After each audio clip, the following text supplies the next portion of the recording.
오늘 본문 중에 우리는 잘 아는 구절을 한 구절 발견했을 것이다 라고 생각이 듭니다. 바로 14절의 말씀인데요, 오늘 우리가 함께 읽은 구절 중에 이 14절은 예수 그리스도의 탄생 예언의 말씀으로 잘 알려진 구절이기에 우리는 잘 알고 있습니다.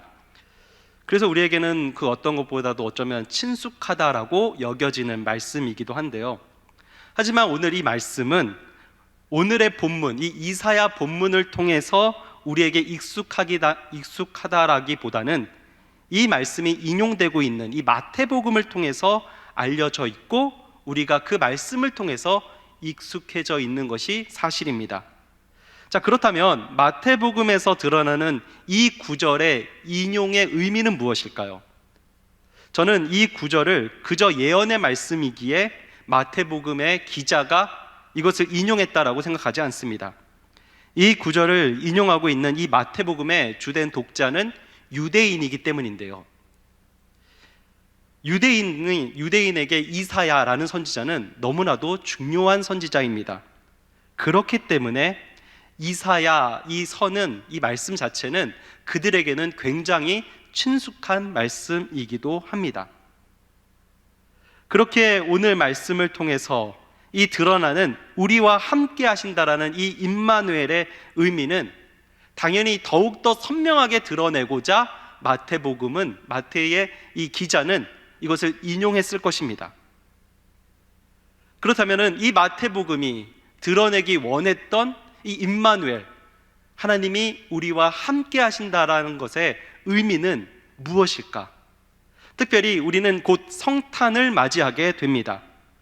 예수 그리스도의 탄생을 기념하는 이 성탄절을 앞두고 우리는 예수님을 이 땅에 보내신 그 주님의 크신 뜻을 더욱더 명확하게 이해하게 될 줄로 믿습니다.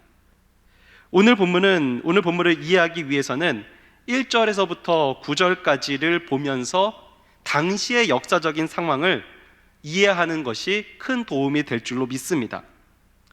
이사야가 하나님의 말씀을 전하고 있는 이 왕은 바로 남유다의 아하스 왕입니다.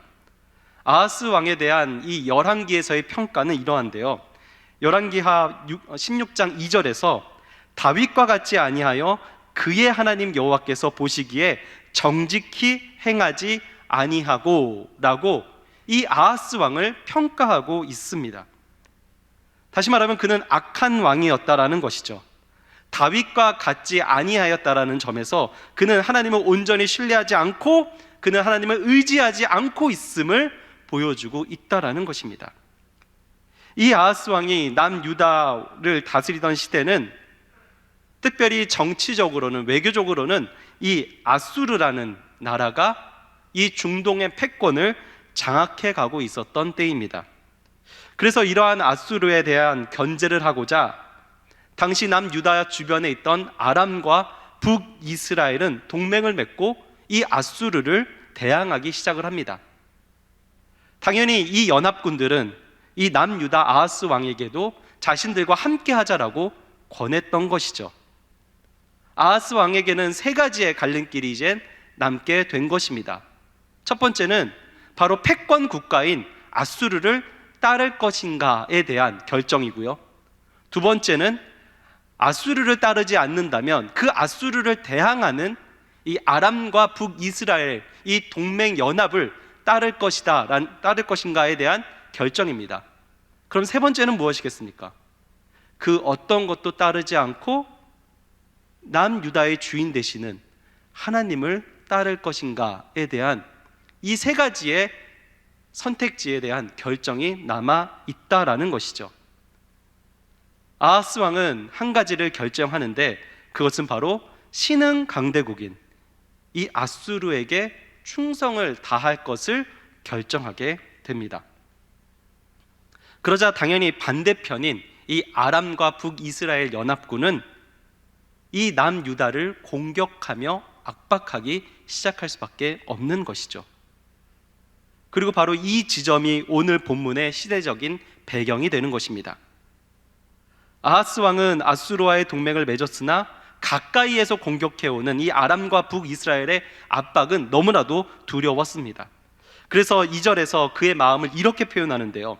어떤 사람이 다윗의 집에 알려 이르되 아람이 에브라임과 동맹하였다 하였으므로 왕의 마음과 그의 백성의 마음이 숲이 바람에 흔들림같이 흔들렸더라. 곧 아하스 왕은 그들의 공격 때문에 벌벌벌 떨기 시작했다라는 것입니다.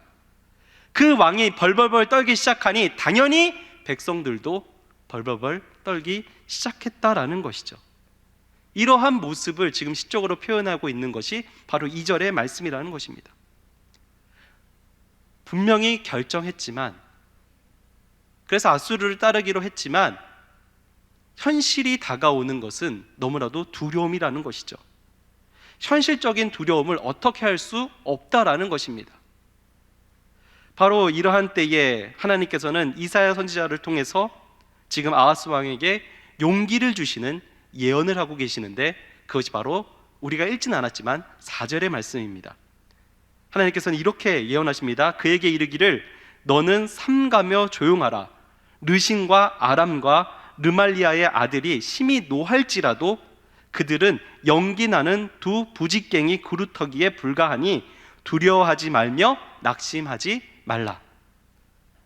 무슨 말입니까? 이 너가 두려워하고 있는 이 아람과 북이스라엘은 사실 아무런 힘도 없고 이미 타버렸으며 이미 잘라져 버린 나무와 같다라고 말씀하고 있다라는 것입니다. 두려워할 필요 없으며 그들은 힘의 실체도 없고 더욱이 그는 보잘것도 없다라고, 그래서 너희를 결코 이기지 못할 것이다라고 하나님께서 친히 예언해주고 계신다라는 것이죠. 그렇다면 하나님께서 왜 이렇게 예언하고 계시는가? 5절과 6절을 통해서 그 이유에 대해서 이렇게 설명하시는데요. 아람과 에브라임과 르말리아의 아들이 악한 꾀로 너를 대적하여 이르기를 우리가 올라가 유다를 쳐서 그것을 쓰러뜨리고 우리를 위하여 그것을 무너뜨리고 다브엘의 아들을 그 중에 세워 왕으로 삼자 하였으나, 하나님께서 이 아하스 왕을 사랑하셨기 때문에 그들을 복종케 하겠다, 그들을 두려워할 필요가 없다라고 말씀하시는 것이 아니라는 것이죠. 무슨 말입니까? 북이스라엘과 아람의 행위가 악하기 때문에 그들이 결코 너를 이기지 못하게 할 것이다 라고 말씀하고 계시는 것입니다. 그들은 지금 한 가지 계획을 세웁니다. 남유다를 쓰러뜨리고 그곳에 다브엘의 아들 중에 왕을 세우고자 계획을 세우고 있는 것입니다. 곧 다윗의 왕과를 자신의 손으로 지워버리고 아람의 왕과를 세우겠노라라고 계획을 세우고 있다라는 것이죠. 이것은 분명히 명백한 하나님을 향한 도전이 되는 것입니다. 하나님께서 세우신 나라이며 특별히 이 다윗의 언약이 아직 유효함에도 불구하고 그들은 자신들이 하나님이 세우신 나라를 무너뜨릴 수 있다라고 말씀하고 있다라는 것이죠. 그들은 하나님이 세우신 그 왕을 우리가 지울 수 있다라고 말하고 있기 때문인 것입니다. 그래서 하나님께서는 7절에서 이렇게 약속하시죠. 주 여호와의 말씀이 그 일은 서지 못하며 이루어지지 못하리라. 하나님께서는 결국 자신을 대적하는 자들을 가만히 두지 않으시겠노라라고 말씀하시며 약속하고 계시는 것입니다. 이러한 하나님의 약속은 지금도 유효할 줄로 믿습니다. 하나님을 대적하는 자는 결코 서지 못하는 것이죠. 하나님을 대적하는 계획은 절대 이루어지지 못할 줄로 믿습니다. 천지 만물의 주인이 되신 하나님 앞에 그 어떤 것도 앞서지 못하기 때문입니다. 비록 지금은 하나님을 무시하고 대적하는 자들이 잠시 흥황하는 것처럼 보일 수도 있습니다. 하지만 이것은 단지 더 큰 추락을 위한 하나님의 계획하심임을 우리는 꼭 기억해야 할 것입니다. 이 말씀에 아멘이십니까? 하지만 아하스 왕은 이 말씀에 우리와 같이 아멘하지 못하였습니다. 본문에 표현되진 않았지만 내면을 아시는 주님께서는 이 아하스 왕의 내면을 아셨던 것이죠. 그의 내면의 깊숙한 곳에 하나님의 말씀을 듣는 등 마는 등 하는 모습이 분명히 있었음을 하나님을 아셨습니다. 그렇기에 하나님께서는 아하스 왕에게 한 가지 제안을 하시죠. 그것은 바로 징조를 구하라라는 것입니다. 특별히 11절에서 이렇게 말하는데요, 깊은 데에서든지 높은 데에서든지 구하라 라고 말씀하고 있습니다. 이것은 무엇은 말이냐? 바로 어디에서든지 어떠한 징조든지 너가 구하기만 하면 내가 응답해 주겠다라고 말씀하고 있는 것입니다. 그의 믿음을 위해서라면 하나님께서는 어떠한 한계도 정하고 계시지 않음을 말씀하고 있다라는 것이죠. 근데 저는 이 11절을 가만히 보면서 참으라도 아이러니하다라는 생각을 들었습니다. 사실 정작 도움이 필요한 사람이 누굽니까? 바로 아하스 왕입니다. 그는 바람의 숲이 흔들리는 것처럼 벌벌벌 떨고 있는 상황입니다. 하지만 그러한 상황 가운데 하나님께서는 마치 아하스에게 매달리고 있는 것처럼 보이고 있기 때문입니다. 마치 걱정하지 마, 절대 이루어지지 않을 거야, 못 믿겠어? 그럼 나에게 징조를 한번 구해봐, 내가 믿게 해줄게 라고 말씀하는 것 같이 보이기 때문인 것이죠. 하지만 우리가 다르게 생각해 보면 바로 이것이 우리를 사랑하시는 그 하나님의 사랑의 은혜가 아니겠습니까? 자신의 언약을 기억하시고 지키기 위해서 자신의 백성들을 위해 악한 왕이라 할지라도 마음을 돌려 쓰기 원하시는 이 하나님의 사랑이 바로 이 징조를 구하라는 말에서 너무나도 선명하게 드러나고 있다라는 것입니다. 그렇습니다. 하나님은 우리를 결코 포기하지 않으십니다. 하나님께서는 긍휼함으로 우리를 바라보고 계십니다. 우리에게 손을 내밀며 그 손을 잡으라라고 말씀하고 계신다라는 것입니다. 지금 함께 하심을 느끼지 못하시는 분이 계신다면 우리는 이것을 더욱더 기억해야 할 것입니다. 하나님께서는 지금도 나와 함께 하시기를 원하시며 함께 하신다라는 사실이죠. 나를 용납해 주길 원하시며 용납하고 계신다라는 사실입니다. 나를 사랑해 주길 원하시며 긍휼함으로 나를 바라보고 계신다라는 그 사실을 우리는 기억해야 할 것입니다. 지금 비록 나의 영안이 닫혀 나의 영안이 부족하여 바라보지 못할 뿐 하나님은 여전히 내 앞서서 가고 계시며 내 뒤에서 밀고 계시고 나와 함께 동행하고 계신다는 그 사실을 기억하시기 바랍니다. 하나님께서 이렇게 말씀하고 계시는데 아하스의 반응은 어떠해야 할까요? 아하스 왕은 하나님께서 이렇게 말씀함에도 불구하고 징조를 구하라는 그 말씀을 거절합니다. 그리고 거절의 모습은 꽤 경건한 자의 고백과 같이 오늘 말씀에 비춰지고 있는데요, 아하스 왕은 12절에 이렇게 말하죠. 아하스가 이르되 나는 구하지 아니하겠나이다, 나는 여호와를 시험하지 아니하겠나이다 하는지라. 이 말만 딱 떼어놓고 보면 아하스 왕이 그새 회심했나? 벌써 하나님의 그 징조를 구하라는 말 가운데 하나님의 함께 하심을 그가 기억하게 되었나? 라고 생각할 수도 있습니다. 왜냐하면 이미 신명기 6장의 말씀에서 너희 하나님 여호와를 시험하지 말고 라는 이 말씀이 있기 때문인 것이죠. 이 말씀을 아하스 왕이 기억하고 그렇기 때문에 하나님을 시험하지 않는가라고 우리는 생각할 수 있다라는 것입니다. 하지만 성경의 다른 부분을 보면은요, 이미 하나님께서는 믿음을 위해서 자신을 시험하는 것에 응당히 대답해 주시는 것을 우리는 잘 알고 있습니다. 대표적인 예는 바로 기드온이죠. 기드온은 양털 시험을 통해서 하나님께서 자신에게 약속하신 승리를 시험합니다. 그것도 2번이나요. 분명히 하나님께서 약속하셨지만 기드온은 잠시만요, 이 양털을 통해서 그 증거를 보여달라고 말씀합니다. 보여주셨지만 다음 날에 다른 방법으로 또 응답해 주실 것을 약속하시죠. 하지만 하나님께서는 그 요청에 응답하시고 그에게 믿음을 더해 주시며 더 나아가 그에게 약속된 승리를 쟁취케 하시는 것이 우리 하나님의 은혜였지 않습니까? 다시 말하면 시험을 위해 징조를 구하는 것이 잘못된 것이 아니라는 것입니다. 사실 이것은 우리의 간증에서도 잘 나옵니다. 우리도 때로는 우리의 믿음을 위해서, 우리의 확신을 위해서 하나님께 징조를 구할 때가 종종 있다라는 것이죠.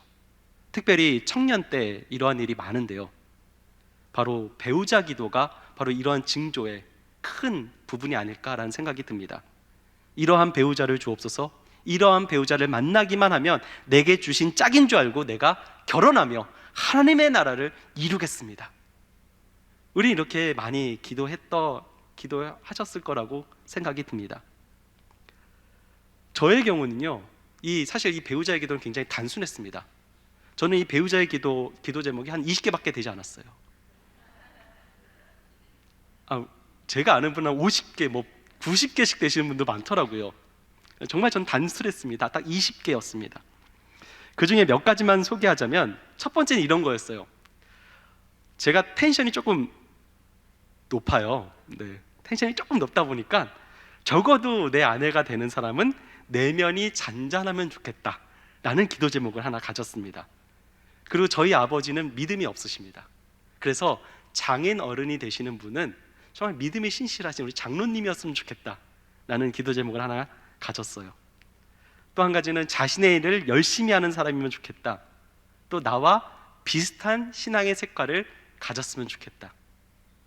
그리고 더 한 가지 말씀드리자면, 제가 이렇게 말을 하지만 꽤 유머 감각이 적은 것 같아요. 그래서 개그 코드가 좀 비슷해서 내가 말하면 좀 웃어줬으면 좋겠다 라는 기도 제목을 가지고 기도했었습니다. 지금의 아내를 생각해 보면 하나님께서는 참 많은 징조 가운데 응답해 주신 것 같아요. 제가 어떤 말을 해도 웃어줍니다. 아멘, 할렐루야. 신앙 색깔도 비슷하고요, 또 장인어른께서 저를 위해서 많이 기도해 주시는 장로님이십니다.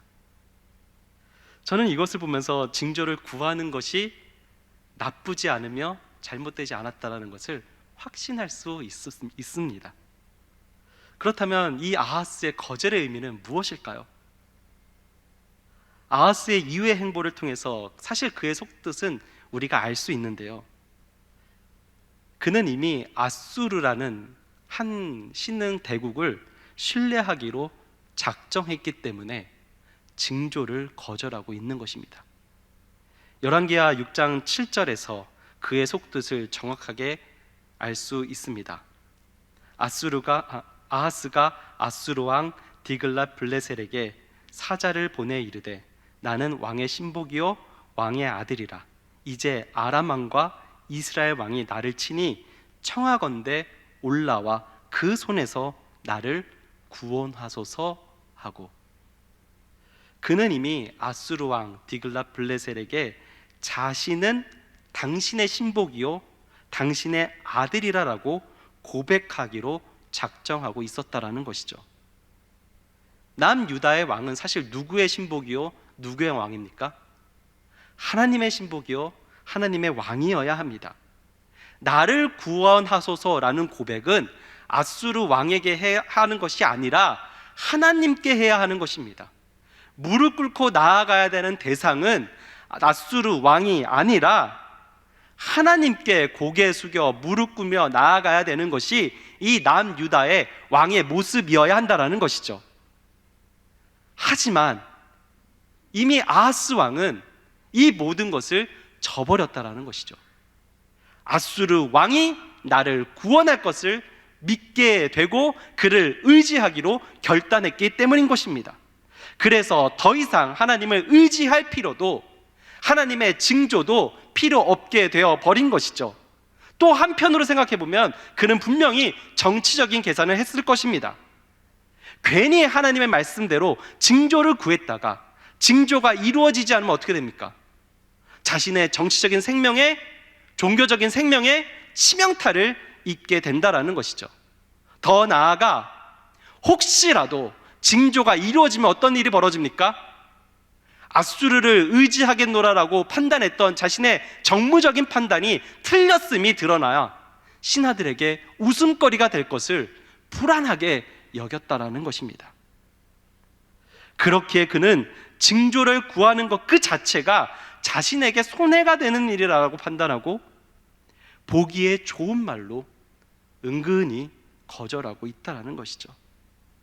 그리고 자신의 계산에 따라서 손해가 되지 않는 방법인 징조가 없어도 하나님의 말씀대로 되리라고 믿겠습니다라며 말로 때우고 있다라는 것입니다. 주 안에서 사랑하는 성도 여러분, 우리의 마음도 때로는 비슷한 마음을 가질 때가 있지 않습니까? 하나님의 뜻대로 되기를 믿습니다 라고 우리는 고백하면서 정말 우리는 하나님의 뜻대로 되기를 아멘으로 고백하며 나아가고 있습니까? 세상에 하는 말에 전혀 마음을 쓰지 않은 채 정말 하나님을 의지하며 나에게 주신 방법이라면 그것이 승리의 길인 줄을 알고 온전히 따르겠노라라고 우리는 믿으면서 나아가고 있습니까? 하나님이 진정으로 기뻐하시는 믿음은 어떠한 상황 가운데서도 오직 하나님만을 바라보며 나아가는 믿음인 줄로 믿습니다. 아하스는 이렇게 불신앙적인 믿음으로 하나님께 나아갑니다. 하지만 그럼에도 불구하고 하나님께서는 자신의 구원을 선포하시는데요, 그가 구하지 않은 징조를 약속하고 계십니다. 14절의 말씀을 우리 함께 읽어봤으면 좋겠습니다. 우리 함께 읽어보겠습니다. 그러므로 주께서 친히 징조를 너희에게 주실 것이라. 보라, 처녀가 잉태하여 아들을 낳을 것이요 그의 이름을 임마누엘이라 하리라. 여기서 우리가 주목해야 될 표현은 바로 그러므로 라는 표현입니다. 그러므로 라는 표현, 이 접속어는 앞의 내용이 뒤의 내용의 이유나 원인이 될 때 사용하는 접속어이기 때문인데요, 앞의 내용은 무엇입니까? 아하스의 불신앙입니다. 그리고 뒤의 내용은 하나님께서 임마누엘로 함께 하시겠다라는 내용이죠. 다시 말하면 이러한 뜻이 숨겨져 있는 것입니다. 너희가 나를 믿지 않는다 할지라도 나는 내가 사랑하는 나의 자녀를 구원하기 위해서 내가 스스로 너희를 향한 나의 사랑을 적극적으로 표현하겠다라는 표현이 들어있는 것이 바로 이 그러므로에 대한 이 단어의 함축적인 내용이라는 것이죠. 너희가 나를 믿지 않을지라도, 너희가 불신앙 가운데 나를 고백할지라도 나는 나의 계획과 나의 사랑하는 자녀를 위해서 내가 기필코 너희와 함께 하겠노라라는 이 구원의 약속이 바로 이 임마누엘의 참된 의미가 된다라는 사실입니다. 그러므로 임마누엘은 우리의 신앙을 기쁘게 바라보시는 하나님께로부터 나온 약속입니다. 철저하게 아하스의 불신앙으로부터 나온 하나님의 사랑의 대안인 것입니다. 불신앙 가운데서 나온 하나님의 사랑에 대한, 이것이 바로 복음인 줄로 믿습니다. 이것이 바로 우리 주 예수 그리스도께서 오실 수밖에 없는 이유라는 것이죠. 죄인된 우리를 향한 하나님의 사랑이 바로 이 임마누엘이라는 그 단어 가운데 새겨져 있다라는 사실을 기억하시기 바랍니다. 로마서 5장 8절에 이렇게 고백하죠. 우리가 아직 죄인 되었을 때에 그리스도께서 우리를 위하여 죽으심으로 하나님께서 우리에 대한 자신의 사랑을 확증하셨느니라. 우리의 구원은 하나님의 작정이십니다. 하나님의 열심이십니다. 하나님의 일하심의 선물이라는 사실을 우리는 기억해야 할 것입니다. 우리의 어떠함이 아니에요. 우리가 하나님을 기쁘시게 했기 때문에 아닙니다. 우리가 더 나은 사람이 되었기 때문에가 아닙니다. 우리가 의인이기 때문이가 아닌 우리와 함께 하심은 전적인 하나님의 선물이며 하나님의 은혜라는 사실, 그것이 그 임마누엘이 주어지는 참된 의미라는 것을 우리는 기억해야 할 것입니다. 우리가 죄인 될 때 오셨다라는 것이죠. 그리고 이 하나님의 사랑의 결정체가 바로 임마누엘로 오신 하나님의 아들 독생자 예수 그리스도이십니다. 14절을 우리가 조금 더 들여다보면 이러한 의미가 더욱더 선명해지는데요. 14절의 말씀에 처녀가 잉태하여 아들을 낳을 것이요 라고 선포되어 있습니다. 여기서 처녀라고 번역된 이 처녀는 원어적으로 보면 알마라는 단어입니다. 알마. 그런데 이 단어는 처녀, 이 동정녀라는 뜻을 강하게 함축하고 있는 단어는 아닙니다. 이 알마라는 단어는 사실 큰 뜻에서 젊은 여자, 경건한 여자라는 뜻을 가지고 있습니다. 이 처녀라는 뜻의 이 히브리어는 베툴라라는 단어로 따로 있을 정도로 전혀 조금은 다른 의미라고 볼 수 있는데요. 그렇기 때문에 학자들은 이 단어에 대해서 많은 논의가 지금도 있어 오고 있습니다. 하지만 이 뜻을 아는 선지자가 이렇게 이중적인 단어를, 특별히 이 알마라는 단어를 굳이 쓰고 있다라는 것은 아하스 왕 당시에는 이해할 수 없는 하나님께서 우리와 함께 하심을 한 인간의 아들을 통해서 깨닫게 하신다라는 사실을 보여주고 있고요, 신약에 와서는 동정녀 마리아의 탄생을 알고 있는 그 신자들에게는 바로 이 단어가 바로 처녀인 그 마리아를 통해서 나오신 예수 그리스도를 의미한다라는 것을 더욱더 선명하게, 우리에게 더욱더 정확하게 알려주기 위해서 쓰인 단어라는 사실을 우리에게 말해주고 있다라는 것입니다. 곧 믿는 자에게만 하나님께서 알려주시기 위해서 이 알마라는 단어를 쓰고 계신다라는 사실이죠. 그래서 오스와트라는 이 한 신학자는 이 구절에 대해서 이렇게 말합니다. 아하스 당시 처녀에게서 태어난 아기가 없었다라는 것은 그 시대에나 함께 하시는 하나님을 보여주는 증거였다. 그러나 성령으로 말미암아 처녀가 잉태하고 아이를 낳았다면 그것은 우리와 함께 하시는 하나님을 보여주는 징조가 된다. 그러나 그보다 더 좋은 것은 하나님을 실제로 경험하는 일일 것이다. 이렇게 말합니다. 마태복음 1장은 바로 이러한 의미에서 이사야 7장의 이 구절을 인용하고 있다라는 것이죠. 메시아를 열망하고 기도하며 기다렸던 이 유대인들은 이 모든 것을 충분히 이해할 수밖에 없다라는 것입니다. 주님께서 믿는 우리를 위하여 이 우리와 함께 하심을 드러내고 계시는구나 라고 그들은 이해하며 이 말씀을 받아들이고 있다라는 것입니다. 그들이 살던 시대는 너무나도 암울했습니다. 로마의 식민지였고요, 성전의 제사장들은 제사장으로 하나님을 의지하는 것이 아니었습니다. 그들에게 중요한 것은 돈과 권력이었습니다. 그래서 하나님의 성전마저 강도의 소굴로 만들고 있었다라는 것이죠. 종교 지도자들은 어떻습니까? 율법을 통해서 백성들을 통제하며 자신들이 드러나기에 바빴던 것이 이 당시에, 이 예수님 당시에 예루살렘의 상황이었다라는 것이죠. 그렇기 때문에 유다 백성들은 하나님을 제대로 인지할 수 없었던 것입니다. 모든 분야에서 인간의 죄악이 만연해 있던 것이, 그래서 너무나도 타락했던 것이 이 예수님 당시에 유대인들의 상황이었다라는 것이죠. 마태복음은 바로 이러한 시대 상황 가운데 하나님께서 아하스 시대와 같이 시대의 악을 버리고 선을 택한 임마누엘을 보내실 것이며, 그로 말미암아 이 아하스 때에 그들을 구원하셨던 것처럼 700년이 흐른 지금 이 순간에도 이 임마누엘이라는 이름과 함께 하시는 그 예수 그리스도를 통해서 너희를 구원하겠노라라고 말씀하고 계시는 것입니다. 아무리 시간이 지나도 하나님께서는 우리와 함께 하셔서 우리를 구원하시고자 하는 그 계획을 끊임없이 실행하고 계심을 우리에게 보여주고 계시는 것이죠.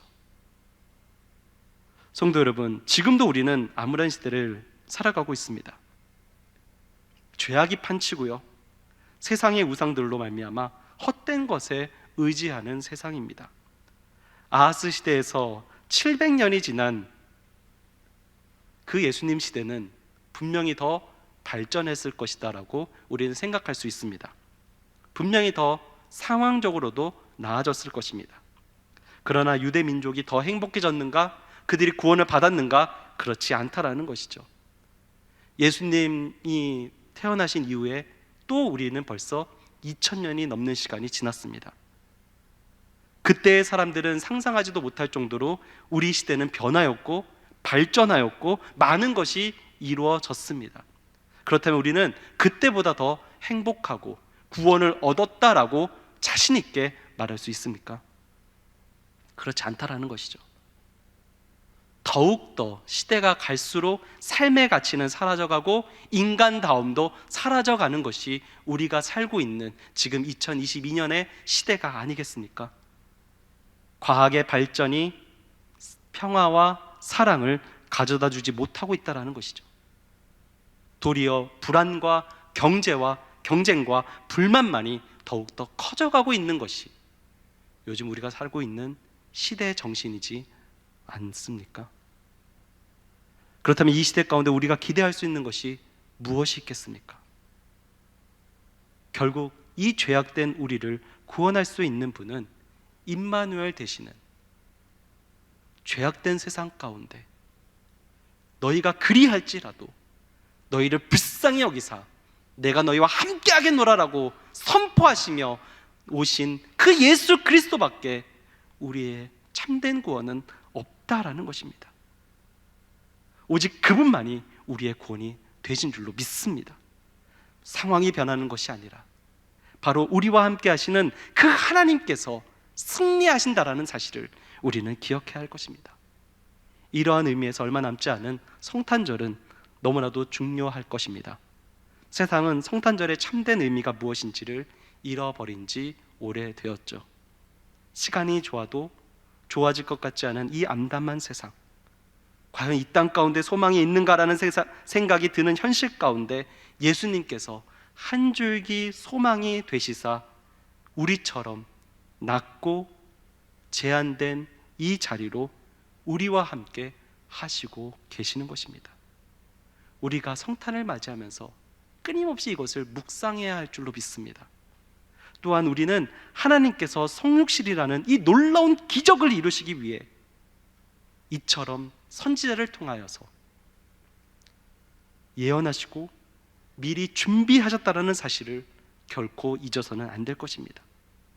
천지를 창조하신 하나님께서 그렇게 낮은 자리에 임하시기 위해서 미리 계획하시고 창세 전부터 우리를 택하시고 우리로 믿음을 주시고 그로 말미암아 예수 그리스도를 선명하게 보여보시고 바라보게 해주신 것이 주님의 은혜라는 사실을 우리는 기억해야 할 것입니다. 그러기에 이 놀라운 기적과 이 선물을 기념하는 날이 그 의미를 퇴색해 져가는 이때를 보고 우리는 가만히 있어서는 안 될 줄로 믿습니다. 성탄절은 온 세상을 다스리시는 우리 주님 하나님께서 사람이 되신 그 기적의 날입니다. 이 놀라운 하나님의 은혜를 선포하고 예배하며 말씀에 순종하고 하나님을 의지함으로 오늘도 함께 하시는 주님을 경험하시는 모든 성도분들 다 되시기를 주님의 이름으로 축복합니다. 함께 이 시간 함께 찬양하면서요 우리 주님 앞에 나아가도록 하겠습니다. 임마누엘 가운데 임마누엘 하나님을 기억하면서요 우리의 가장 중요한 것은 결국 우리의 시선을 하나님께 돌리는 것인 줄로 믿습니다. 우리의 시선을 하나님께 바라보며 그 하나님이 바라보시는 곳 가운데 내가 바라보고 하나님께서 고백하시는 것 가운데 우리가 함께 고백할 때에 우리가 이 성탄절 가운데 더욱더 그리스도인의 이 세상의 다른 점을 우리가 보여줄 수 있을 줄로 믿습니다. 이 시간 함께 시선 함께 찬양하시면서 오늘의 말씀을 돌아보기를 원합니다.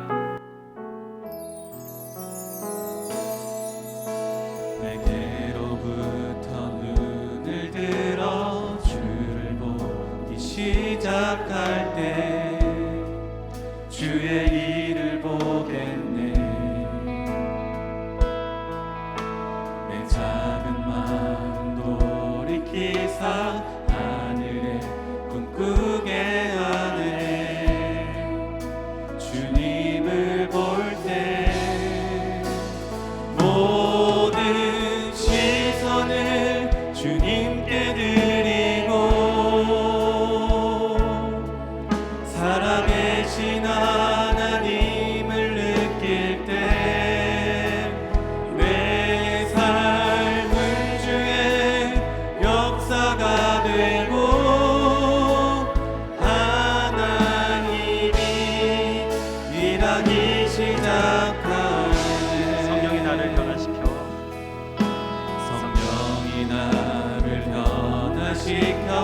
모든 두려움 사라질 때 주의 일을 보겠네.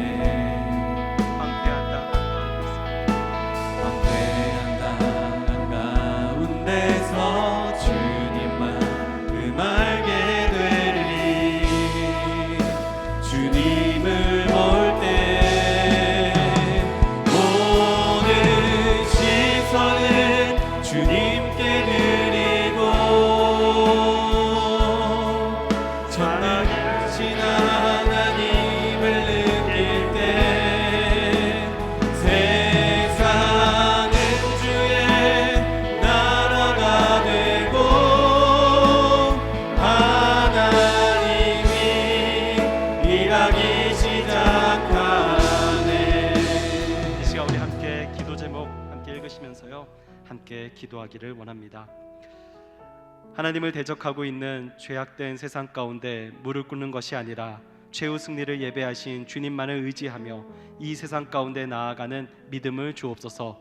임마누엘의 주님, 우리를 불쌍히 여기사 삶의 순간마다 우리와 함께 하시는 하나님만을 의지하여 기도로 나아갈 때에 지금 살아 역사하시는 주님을 경험케 하옵소서. 성탄절을 맞아 주님께서 나와 함께 하심이 곧 구원의 참 의미임을 깨닫게 하시고 더욱 주님과 동행함을 강구하며 23년도를 준비하게 하소서. 이 시간 우리 주여 한번 외치시며 이 기도 제목 가지고 주님께 기도하도록 하겠습니다. 주여